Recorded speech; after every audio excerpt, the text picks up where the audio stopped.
The mid-14th century witnessed a catastrophe of unprecedented scale.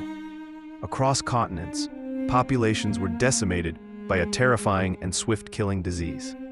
This was the Black Death, a plague that would reshape the course of human history. Its origins were shrouded in mystery for centuries, but modern understanding points eastward.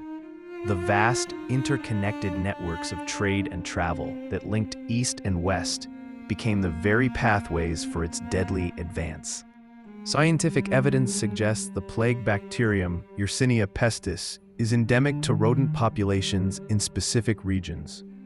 The mountainous areas of Central Asia are widely considered the likely crucible where this particular pandemic strain originated. Fleas living on these rodents, particularly marmots, carried the bacteria. When infected rodents died, the fleas sought new hosts, including humans. This zoonotic leap initiated the devastating human epidemic. Nomadic groups and local populations in these regions likely experienced outbreaks before the plague began its wider historical march. These initial clusters were the sparks before the great conflagration that would engulf the world. For centuries, the Silk Road had facilitated the exchange of goods, ideas, and cultures between Asia and Europe. Caravans laden with silk, spices, precious metals, and other commodities traversed thousands of miles. Merchants, travelers, pilgrims, and soldiers moved along these routes, connecting distant lands. This constant flow of people and goods inadvertently created a perfect conduit for the transmission of disease. The Silk Road was not a single road, but a network of paths, branching and converging. Key nodes included bustling cities and caravanserai, fortified roadside inns that provided shelter and supplies for travelers, scattered across deserts, mountains, and steppes.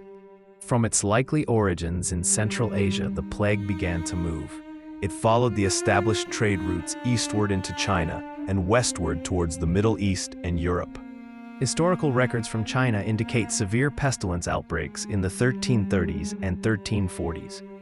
These align chronologically with the suspected initial spread from the plague's natural focus. The Yuan dynasty, already weakened, suffered immense population losses. The movement of people within the vast Mongol Empire likely facilitated the plague's internal spread across China. As caravans departed Central Asia heading west, they carried not only valuable goods, but also infected fleas and rats hidden among the cargo. The journey was slow, but the plague traveled steadily. The Golden Horde, a successor state to the Mongol Empire controlling vast territories in Central Asia and Eastern Europe, played a significant role. Their extensive trade links connected the plague's source region to the Black Sea. Cities along the northern branches of the Silk Road, such as those near the Caspian Sea and the Volga River, became early points of contact and dissemination. A pivotal moment in the plague's westward journey occurred in 1345 to 1346. The Mongol Golden Horde forces, under Jani Beg, were besieging the Genoese trading port of Kaffa, in Crimea, on the Black Sea.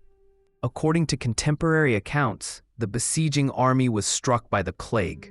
In a grim act, Jani Beg is reported to have catapulted infected corpses over the city walls. Whether this biological warfare was effective, or if the plague simply entered the city through infected rats and fleas among refugees or trade goods, is debated. Regardless, Kaffa became infected. Genoese merchants fled Kaffa by ship, sailing back to Italy. They carried the plague with them, unknowingly sealing the fate of much of Europe. These ships landed in Messina, Sicily, in October 1347. The arrival of the death ships marked the plague's dramatic entry into the Mediterranean world. From Messina, the plague spread rapidly. It moved north through Italy and then fanned out across the continent, following trade routes, rivers, and coastal shipping lanes.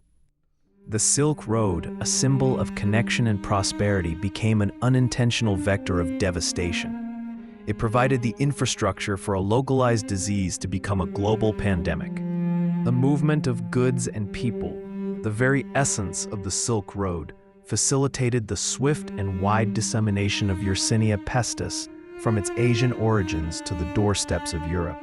The Black Death's journey along this ancient network underscores the profound and sometimes terrible consequences of interconnectedness in the pre-modern world. It remains a stark historical reminder of how trade and disease can travel hand in hand,